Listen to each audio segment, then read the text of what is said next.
오늘 말씀 지난 시간에 이어서 하나님의 영광의 거울이라는 제목으로 말씀 전합니다. 지난 시간에 우리가 본 부분은 베드로가 붙들렸다가 하나님의 능하신 손길로 인해서 아무런 제지도 받지 않고 감옥에서 그냥 타러 가게 된 그 사건. 그래서 헤롯 아그리빠가 이 일을 조사해 보니까 원인도 이유도 알지 못하고 결국은 그날 밤에 파수꾼으로 감옥을 지켰던 사람들의 목숨을 대신해서 다 죽이라 명하고 가이사라로 내려갔다. 이렇게 해서 우리가 앞부분에서 보았습니다. 하나님의 능하신 손 아래서 하나님께 대하여만 깨어 있어야 된다는 것이 지난 시간에 우리 말씀의 요지였습니다. 그 사건에 깨어 있게 되면은 마음이 마치 파도에 밀려가는 돛담배처럼 계속 요동을 친다는 거죠. 근데 베드로가 그렇게 편안하게 잠을 잘 수 있냐 이거예요. 죽음이 눈앞에 딱 닥쳤는데 편안히 얼마나 깊이 잠을 들었으면 우리 소위 하는 말로 어버가도 모른다 할 정도로 천사가 옆구리를 사정없이 쳐가지고 깨웠으니까 그만큼 깊은 잠을 자고 있었어요. 오히려 이것이 믿음이라는 거예요. 믿음. 그냥 무슨 사건에 그냥 정신이 골똘히 깨어있는 것이 믿음이 아니에요. 오히려 그 사건에 대해서는 죽은 사람처럼 있는 것이 믿음이에요. 그래야 하나님이 어떻게 행하시는 것을 알 수 있죠. 하나님의 계획이 어떻게 일어날까 매사에 기대를 하면서 우리가 살아야 되는 것입니다. 가이사라라고 하는 지역으로 갔다. 가이사라라고 하는 곳은 굉장히 큰 도시입니다. 예수님께서 베드로와 12 제자들을 다 대동하고 가이사라 빌립보 지역으로 가셨다. 그런 말씀도 있죠. 이 예수님이 제자들에게 가서 사람들이 나를 누구라고 하더냐고 물었을 때 베드로의 그 유명한 신앙 고백을 했던 장소가 요 가이사라예요. 그러니까 이 가이사라는 황제의 이름을 그대로 붙인 거예요. 그냥 처음에 헤롯이 자기가 궁궐을 짓고 이름을 그냥 자기 이름으로 지으면 안 되잖아요. 최고 높으신 분이 자기 위에 있는데 그분이 이름이 시저, 가이사란 말이죠. 가이사. 시저 이름을 붙여서 그 다음에 자기 이름을 그 뒤에다 붙인 거란 말이죠. 그래서 시저 필립. 우리말 성경으로 번역하면 가이사 필립. 그래서 가이사라 빌립보 이렇게 말하기도 합니다. 그러니까 이 가이사라라고 하는 것은 그 헤롯 대왕이 건축은 했어요. 굉장히 큰 도시로 건축을 했어요. 그리고 황제의 이름을 붙이는 도시가 이것만 아니라 여러 개가 있다 그랬어요. 한 15개 있는데 황제의 이름을 갖다 붙이려면은 황제의 이름으로 세워지는 신전도 있어야 되고 그 도시에 갖춰야 될 것들이 상당히 많이 있어요. 그러니까 이 가이사라는 로마의 황제들을 이름을 붙여가지고 그 황제가 무슨 축하할 일이 있다거나 로마가 무슨 큰 행사가 있다거나 그럴 때는 거기까지 못 참석해도 대신해서 그 도시에서 황제를 기념하는 행사들을 하는 거예요. 오늘 본문에 내려갔다고 하는 이 내용과 유대의 역사를 자세하게 쓴 로마의 역사가 요세푸스라는 사람이 있어요. 그 요세푸스가 쓴 유대의 역사가 아브라함 때부터서 쭉 기록이 되어 있습니다. 이스라엘 백성들이 바벨론 포로로 끌려가던 모든 역사까지 그게 낱낱이 기록되어 있는 역사가가 요세푸스라는 사람이 기록한 거. 우리 도서관 제일 꼭대기에 제가 전권을 거기 다 뒀는데 거기 유대 고대사가 1권에서 4권까지 나오고 유대의 전쟁사가 1권에서 2권까지 나오는데 그 유대 고대사에 보면은 성경의 내용과 거의 똑같아요. 성경의 내용을 좀 쉽게 풀어놨다 이렇게 생각하면 되고 그 성경 당시에 일어났던 일들도 성경의 내용으로는 들어오지 않았지만 그 주변 정황까지 그때 무슨 사건이 있었는가까지도 거기 보면 상당히 자세하게 기록을 했어요. 이 역사가가. 그런데 오늘 본문에 대한 내용도 그 조세포스는 기록을 하고 있어요. 왜냐하면 일국의 왕이 죽었는데 역사가가 그걸 기록을 안 했을 리가 없지요. 그 역사가가 기록한 내용을 제가 좀 참고를 해서 보니까 뭐라고 썼느냐면 그 날은 영국 원정에서 승리한 글라우디오 황제를 축하하기 위한 축제의 둘째 날로서 주후 44년 8월 1일이다. 예. 이 날을 황제 글라우디오 생일날이기도 했다. 헤롯은 그날 은실로 짠 왕복을 입고 원형극장의 무대 위에 올라가자 그의 은빛 왕복은 햇빛을 받아 눈부시도록 황홀하게 빛났다. 이어 그의 연설이 시작되었다. 시돈과 두로에서 동원된 박수부대는 그를 향하여 하나님이라며 열광적인 환호와 찬사를 보냈고 스스로 하나님이 된 헤롯은 환호와 찬사를 마냥 즐겼다. 바로 그 순간 유대인들이 불길의 징조로 여기는 올빼미 한 마리가 날아와 무대 기둥 위에 앉았다. 헤롯이 그 올빼미를 보는 순간 그는 갑자기 복통을 일으키며 그 자리에서 쓰러지고 말았다.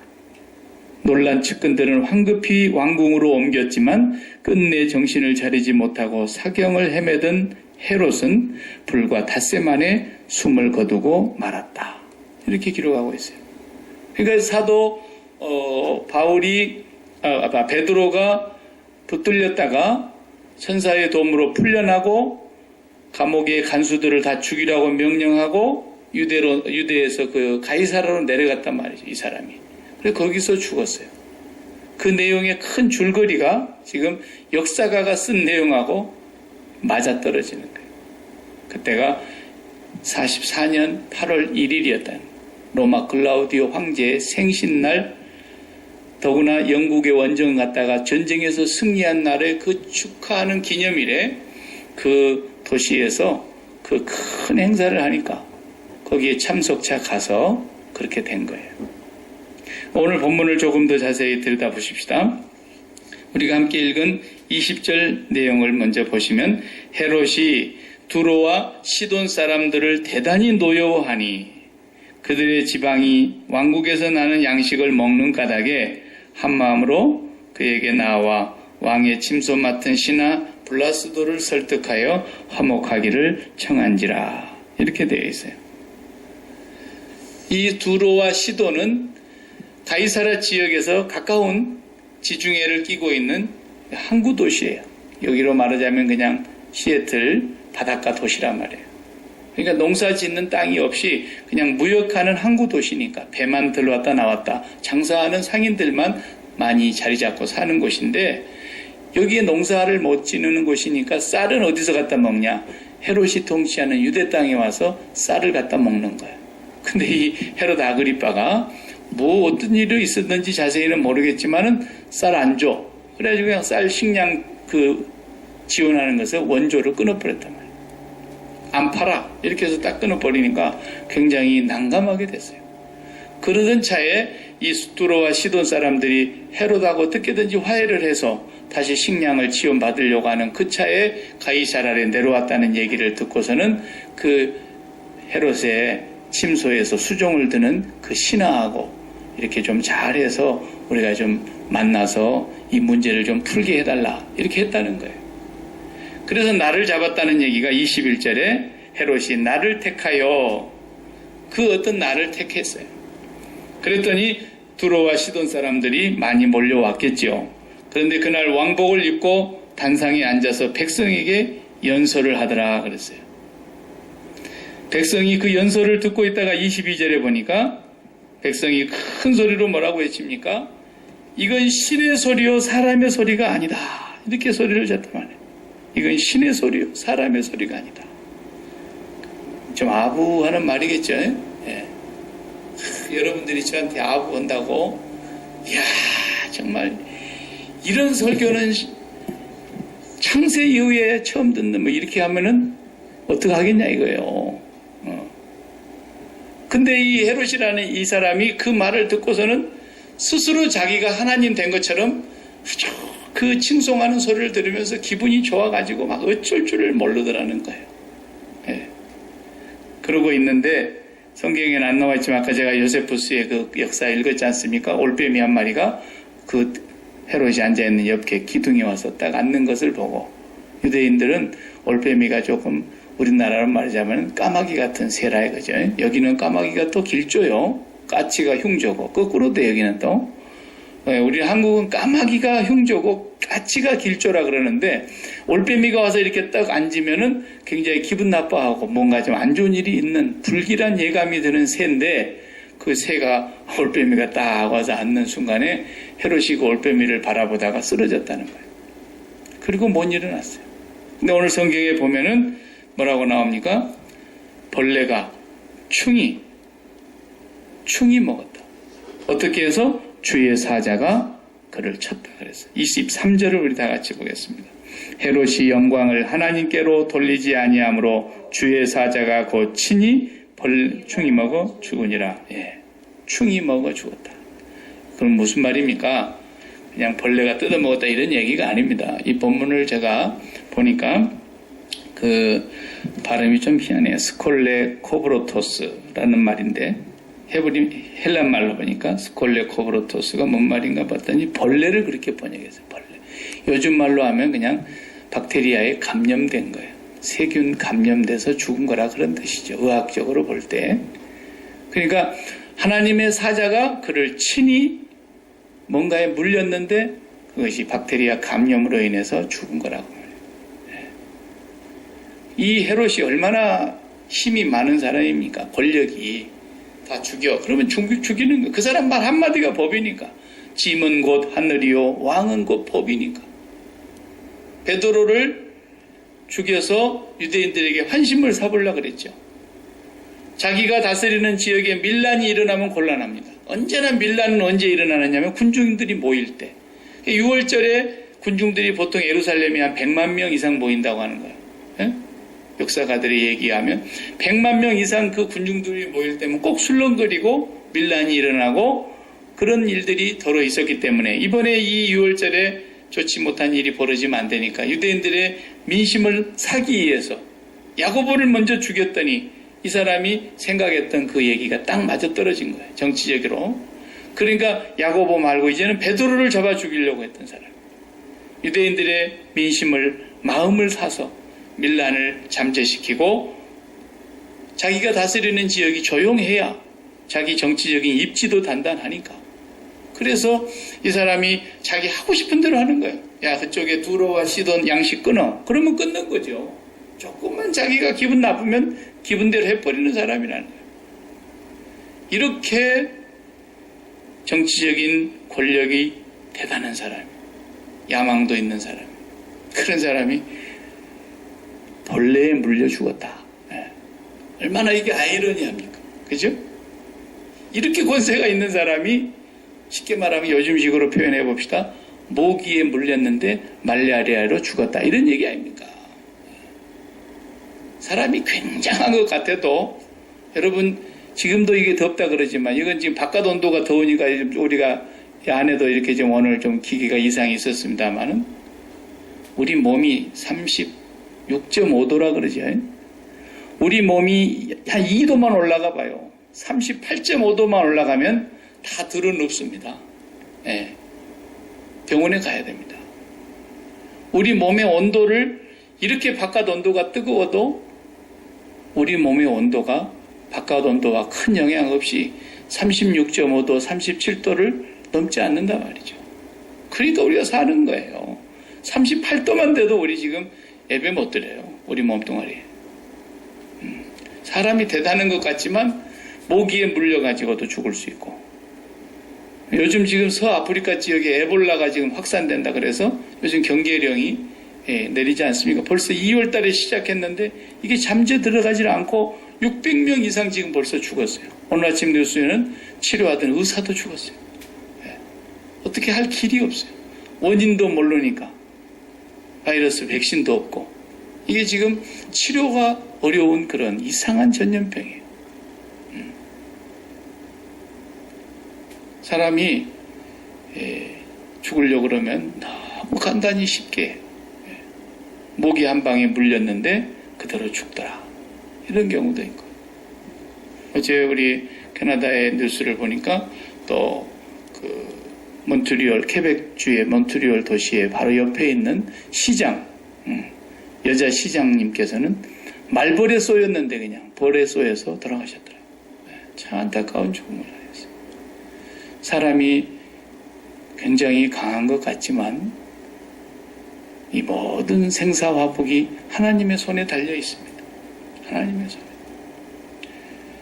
건강을 우리가 잘 유지해야 되겠습니다. 좋은 음식이면 기왕이면 깨끗한 음식, 깨끗한 물 먹어야 되겠습니다. 그렇지만 그것이 우리의 생명을 느리고 줄이고 그러는 건 아닙니다. 사는 날 동안 하나님께서 그 생명의 모든 연한을 주관하고 계십니다. 하나님. 그러니까 산삼을 해마다 수천만 원씩 주고 산삼을 먹어도 76세. 76세. 우리 어머니는 깻잎만 먹어도 산삼을 안 먹었지만 90세. 다른 거예요, 다른 거. 그게 하나님의 손에 있는 거지 산삼에게 달려있지 않다라는 거예요. 뭐 홍삼 아무리 먹어도. 저희 어머니도 저희들이 어쩌다가 효도 한번 한다고 홍삼 사다 드리면 아야 이런 거 사갖고 오지 마라. 죽을 때 아주 어렵단다. 그냥 한 방에 죽어야 되는데 깨어났다 죽었다 깨어났다 죽었다 그래서 바쁜데 자식들 오라가라 그랬었고 그러니까 이런 거 해갖고 오지 마라. 늘 그런 얘기를 하셨어요. 그래도 90살까지는 어쨌든 하나님이 안 불러가시니까 사시더라고 말이죠. 오늘 본문에는 왜 헤롯이 죽었냐? 여기 분명히 성경이 누가는 의사예요. 의사. 누가가 기록한 이 사도행전에 의사가 그 당시에 이 죽은 사건에 대해서 누구보다도 정확하게 아는 거예요. 벌레에 물렸는데 감염이 됐는데 낫지 못하고 죽었는데 닷새 만에 죽었다. 열이 펄펄 끓다가. 근데 이것은 자연사가 아니고 하나님의 사자가 그를 쳤다. 성령의 감동으로 그렇게 기록하고 있는 거예요. 교회를 핍박했기 때문에 죽은 게 아니에요. 교회를 핍박했다고 다 죽나요? 제가 보니까 교회 핍박한 사람들이 더 잘 되던데요. 이상하죠? 교회 핍박하던 사도 바울 얼마나 핍박했습니까? 교회 핍박했다고 지금 이 헤롯 안티옥 아그리빠가 죽은 게 아니고 하나님의 영광을 23절에 그랬죠. 죽은 이유까지도 썼어요. 헤롯이 영광을 하나님께로 돌리지 아니하는 거로 주의 사자가 쳐서 벌레에 물려 죽었다라는 거예요. 네. 하나님께 영광을 돌리지 아니하는 거로. 이게 제일 무서운 죄. 헤롯은 유대 사람입니다. 로마 사람이 아니에요. 로마의 황제가 그 지방에서 정치인들을 이렇게 등용해서 왕으로 세우고 또 이미 왕으로 되어 있다 할지라도 로마의 지배 아래에 있기 때문에 로마에 순복하는 자세를 가지고 있는 왕들을 다 거기다가 그대로 배정하는 거죠.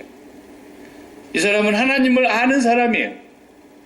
그런데도 자기 동족들이 그렇게 자기에게 영광을 돌리면서 이것은 사람의 소리라고 할 수 없다. 이건 하나님의 목소리다. 이렇게 하니까 이 사람이 정신이 갑자기 나간 거예요. 그리고 하나님 영광을 도적질하고 하나님께 영광을 돌리지 아니한 거로. 이게 얼마나 무서운 거라는 걸 몰랐던 거예요. 베드로가 성전 미문에서 우리가 서론에서 봤지만 성전 미문에 앉아 있었던 그 앉은뱅이, 그 사람을 예수의 이름으로 일어나라고 해서 그분이 걷고 뛰고 성전에 같이 들어갔을 때 사람들이 다 우러러봤고 솔로몬 행각이라는 곳에 모여드는 수많은 사람들이 그를 주목하고 있을 때 뭐라 그래요? 형제들아, 이것이 우리 개인의 경건과 능력으로 이런 것처럼 왜 우리를 주목하냐 그랬다. 오늘 너희가 이 일이 무슨 일이냐고 우리한테 묻는다면은 내가 분명히 대답하겠는데, 그러면서 예수님을 소개했어요. 이제 앞으로 2장 넘어가면 14장도 나옵니다. 바울이 이제 전문적으로 나오는데 14장에서도 바울이 똑같은 이적이 일어납니다. 루스드라에서 복음을 전하는데 나면서부터 발을 한 번도 걷지 못하는 앉아서 살았던 사람이 있었습니다. 이 장애인이 있었는데 그 장애인이 치료를 받습니다. 바울과 바나바가 복음을 전하는 그곳에서 이 두 사람이 기도하고 그 장애인을 예수 이름으로 고쳤어요. 근데 루스드라 성 사람들이 다 몰려왔다 그랬어요. 소를 잡아가지고 몰려왔대. 바울을 헤르메스, 바나바를 제우스 신이라고 하면서 신이 우리에게 내려왔다. 그래가지고 그 신라들 앞에 경배를 드리고 제사를 올리겠다고 바울과 바나바 앞에 상을 차리고 있는 거예요, 지금. 그때 바울이 어떻게 합니까? 옷을 찢었다 그래서 옷을. 그러면서 형제들아, 우리도 당신과 똑같은 성정을 가진 사람이다, 사람. 그러면서 거기서 또 하나님의 복음을 전합니다. 그러다가 그래, 이놈들 못된 놈들이구나. 그러면서 돌멩이로 두드려 패가지고 그때 바울이 거기서 돌멩이로 맞아 죽을 뻔했어요. 두드려 팬 사람들은 죽은 줄 알고 그냥 성 밖에 갔다가 내친이라 그랬죠. 성 밖에 갖다 내던져 버렸는데 깨어나서 다시 성으로 들어와가지고, 성도 여러분, 우리가 하나님의 나라에 들어가려면 많은 환난을 겪어야 할 것입니다. 그리고 제자들을 굳게 믿음에 붙어 있으라고 권면하고 다른 도시로 떠났더라 그랬어요. 그러니까 사도들은 그런 일들이 벌어질 때마다 행여라도 자기에게 영광이 돌아오거나 자기를 주목하는 일이 벌어질까 봐서 벌벌 떨었다니까요. 벌벌 떨었어요. 근데 이 헤롯은 똑같은 유대인이라도 하나님의 영광을 자기가 도적질하면서, 그것이 결국은 절대 권력같이 보이고 무소불위의 그런 힘을 휘두르는 사람처럼 보였지만 조그만 벌레, 뭐에 물렸는가도 모르겠어요. 그냥 충이 물었다 그랬으니까. 충이 결국은 벌레에 물렸는데 그것이 감염돼서 못 낫더라는 거죠. 이것이 사람이라는 거예요. 이 사람의 권력이라는 게 아무것도 아니라는 거예요. 그것을 오늘 본문에서 누가가 이 내용을 꼭 기록하고 싶었던 거예요. 역사가들도 이 사건을 기록했지만, 그래서 우리 그리스도인의 삶은 뭐냐? 하나님의 영광을 우리는 이렇게 거울이라고 제가 오늘 제목을 잡았는데, 거울이 반사하는 거예요. 반사. 우리는 거울 같은 역할을 하는 거예요. 그래서 우리에게 하나님의 영광이 이렇게 반사되게 하는 거죠. 쉽게 말하면 이런 거예요. MC라는 말이 요즘은 유행인데, MC, 국민 MC, 유재석, 강호동 이런 말이 한국에서는 좀 뜨는 사람들을 그렇게 불러주죠. 국민 MC다. MC라는 말이 마스터 오브 세레모니라는 말이죠.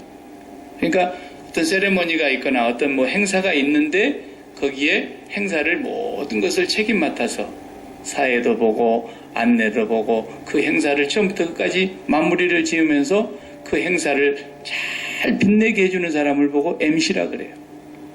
그러니까 MC는 게스트를 항상 초청을 합니다. 토크쇼를 하든 무슨 쇼를 하든지 간에 자기의 프로그램에 매주마다 색다른 인기 있는 연예인이 됐든 정치인이 됐든 예술인이 됐든 다 이렇게 불러다가 자기 무대에 앉혀놓고 쇼를 하는 거예요. 토크쇼를 하는데 MC가 하는 일이 뭐냐? 이 사람의 이 주인공으로 모셔온 오늘 게스트 이 손님을 띄워주는 거예요. 띄워주는 거예요. 모든 시청자들이 보면서 그 사람을 보면서 그 사람의 진실된 면을 보게 하고 그 사람과 시청자들과의 어떤 대화가 통하는 소통이 이루어지는 장면이 되게 하고 그 사람을 조금 훌륭한 배우 같으면 배우로, 정치인이면 정치인으로, 사회사업가면 사회사업가로, 어떤 CEO면 CEO로 자기가 모셔온 그 게스트를 붕 띄우는 거죠. 불러다 놓고 게스트를 완전히 무시하고 자기가 게스트 위에 올라서 가지고 자기가 굉장한 사람인 것처럼 하는 그런 MC가 어디 있겠습니까? 그 MC 자격이 아예 처음부터 없는 거죠. 그러니까 우리의 삶은 뭐냐면 우리는 천국을, 하나님을 세상에다가 이렇게 보여주는 그런 MC 역할을 하는 사람들이라고 말해요.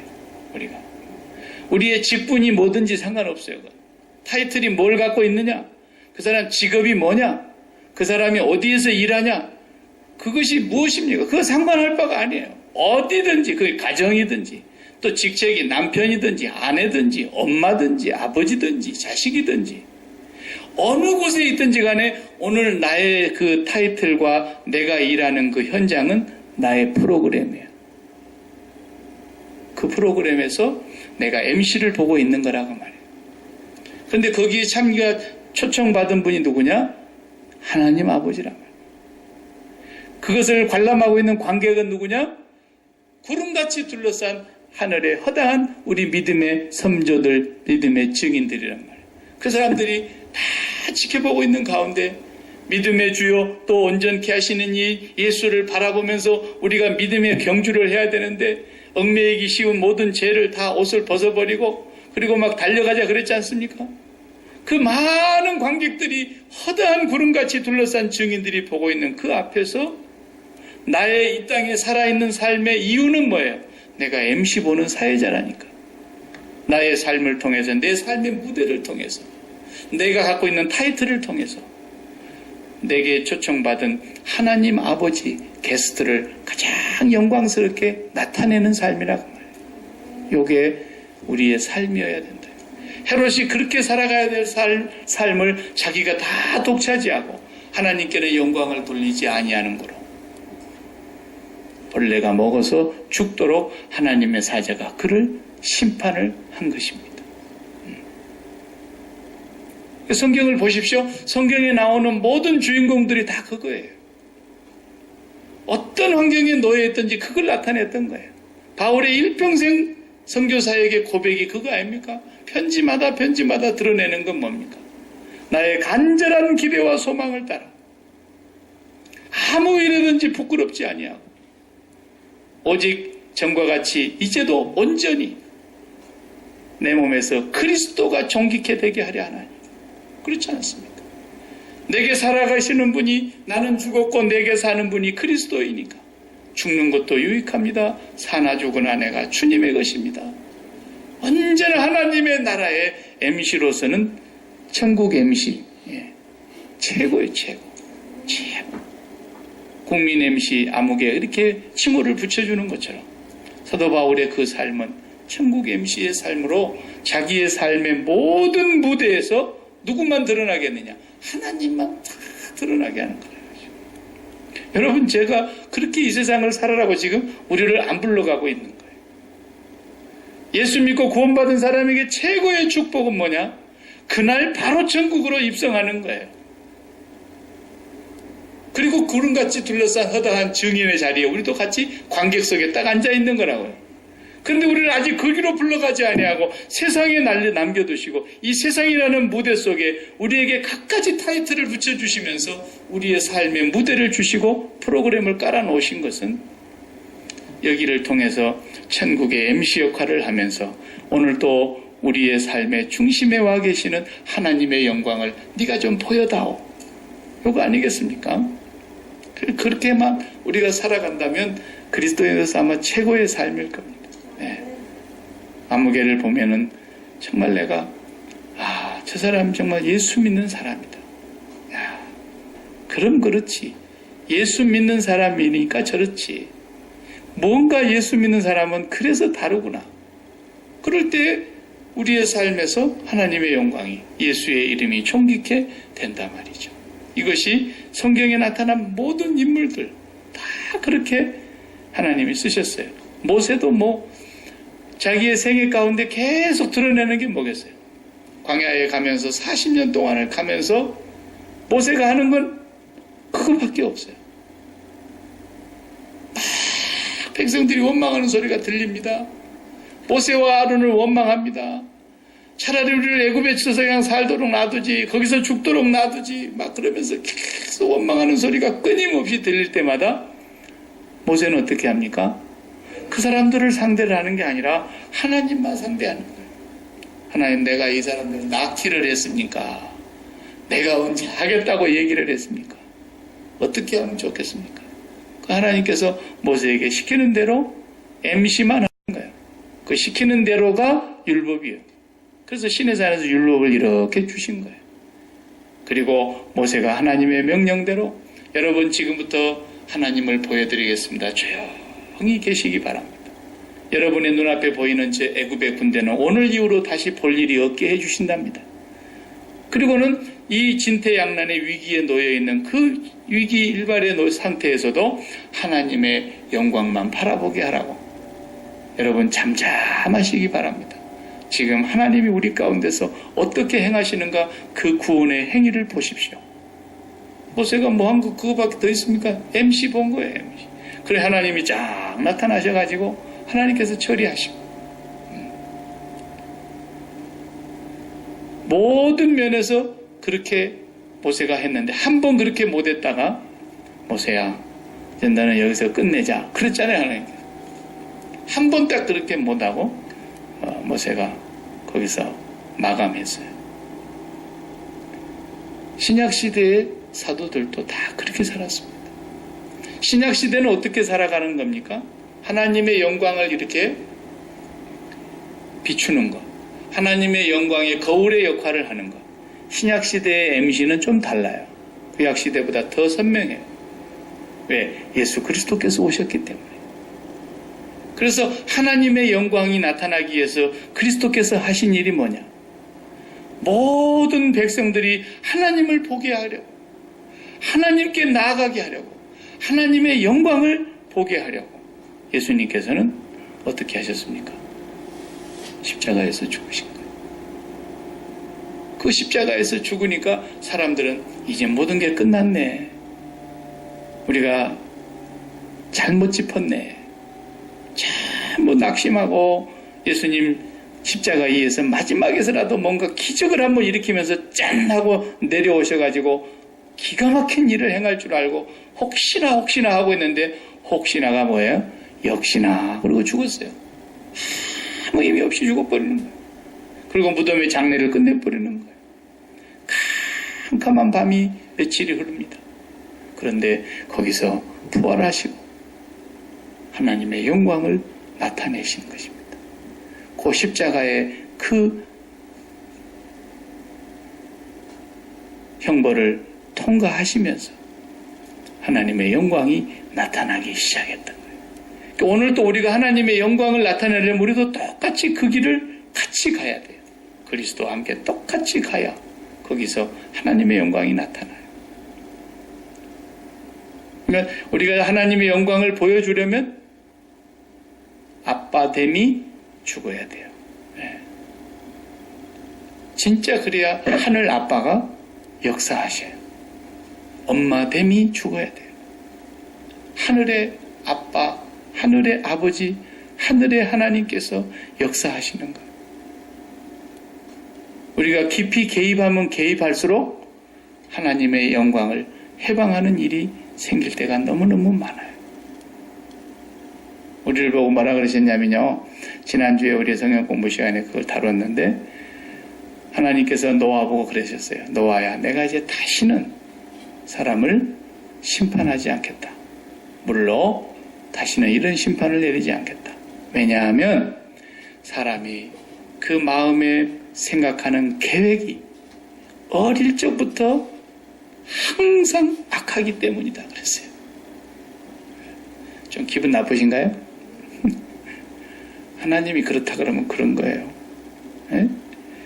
사람은 태어나서부터서 자기라는 의식이 조금씩 생깁니다. 자기라고 하는 것이 이 인격인데 인격이 어떻게 형성되어 가느냐 하면 상대방을 통해서 인격이 형성되어 가고 자의식이 자라간다 그 말이에요. 자기 혼자 있는 게 아니잖아요. 어떤 사람이 매번 오더니 밥 먹어라. 그리고 우유를 주고 젖을 물려주고 그리고 목욕시켜주고 엄마 해봐 아빠 해봐, 아빠 해봐. 그러니까 계속 관계를 맺다 보니까 너라고 하는 그 너의 관계에서 나라고 하는 자의식이 내가 아들이구나. 저분이 아빠라 그러는구나. 저분이 엄마라는 거구나. 내가 아들이네, 딸이네. 자의식이 점점 생겨나는 거예요. 관계를 맺어가면 맺어갈수록 계속해서 그 자의식은 더 커져가는 거예요. 예. 그래서 내라는 것이 계속 이렇게 생겨나게 돼 있어요. 오늘도 저와 여러분이 이 세상을 살면서 내가 이 세상에서 왜 존재하고 있는가? 내 존재의 이유는 오직 하나다. 내가 생각하는 것은 어릴 적부터 악하다 그랬으니까. 내가 생각하는 생각은 하나님의 생각하는 하늘과 땅 차이가 있다고 이사야 선지자가 말씀하셨으니까. 이제부터서는 내 생각은 죽고 하나님의 생각을 내가 받아들이고 내 마음은 항상 어릴 적부터 악할 뿐이라 그랬으니까 내 악함은 십자가에서 죽고 하나님의 선하신 뜻이 내 안에서 이루어지기를 간절히 바라면서 날마다 그걸 기도하고 나를 통해서 하나님께서 행하시는 그 일, 하나님께서 나타내시고자 하시는 당신의 그 뜻, 생각, 그것이 그대로 드러날 수 있는 나는 햇볕을 반사하는 거울 역할을 해야 되겠구나.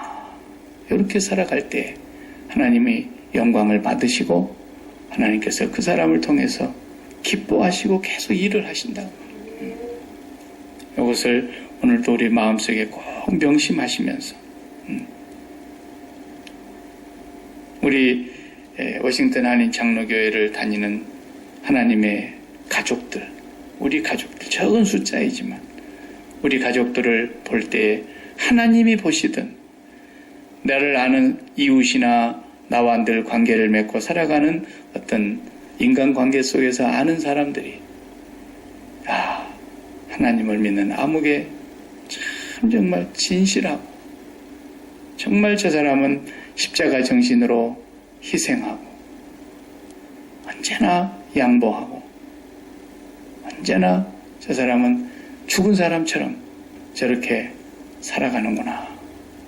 그런 모습을 보면서 여러분의 모습을 볼 때 예수 그리스도의 모습이 조금이라도 이렇게 비춰진다면 하나님께서는 오늘도 여러분을 통해서 영광을 받으시고 또 하나님의 계획을 여러분들 통해서 나타내시려고 하시는 그 뜻을 하나도 빼놓지 않고 내가 이새의 아들 다윗을 만나니까 어떻게 하나 그렇게 내 마음에 들든지 내가 그를 통해서 내 모든 일을 다 이루어야 되겠다. 이리 말씀하신 것처럼 하나님께서 그렇게 해주시기를 간절히 바랍니다. 네, 기도하십시다.